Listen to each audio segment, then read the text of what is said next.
दुकानदार आणि फेरीवाल्यांना त्रास देत हप्ता वसुली करणे, फुकटचे खाणे अशा दहशत मागवण्याचा प्रयत्न करणाऱ्या फाळकूट दादांची दहशत कोल्हापुरात मोठ्या प्रमाणात वाढली आहे।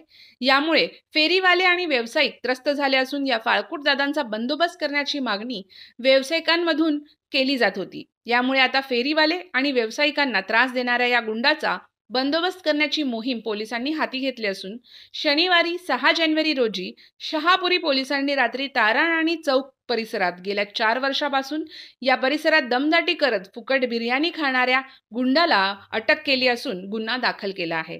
आकाश आनंद भोसले वय 30 असे अटक केलेल्या गुंडाचे नाव असून या कारवाईनंतर व्यावसायिकांमधून समाधान व्यक्त करण्यात येत आहे। कोल्हापुरातील माकडवाला वसाहतीत राहणारा संशयित आरोपी आकाश भोसले हा गेल्या 4 वर्षांपासून मध्यवर्ती बसस्थानका परिसरातील खाद्यपदार्थ विक्रेत्यांना दमदाटी करून त्यांच्याकडून फुकट खाद्यपदार्थ उकलत होता। तो स्वतः शहरात टोपी गॉगल विक्रीचा ढकलगाडा चालवत होता। मात्र साथीदारांच्या मदतीने त्याने मध्यवर्ती बसस्थानक परिसरातील व्यावसायिकांना दमदाटी करून त्रास देत होता। तसेच पोलिसात तक्रार दिल्यास येथे व्यवसाय करू देणार नाही अशी धमक्याही तो व्यावसायिकांना देत असल्याने या परिसरातील व्यावसायिक आणि फेरीवाले दहशताखाली होते।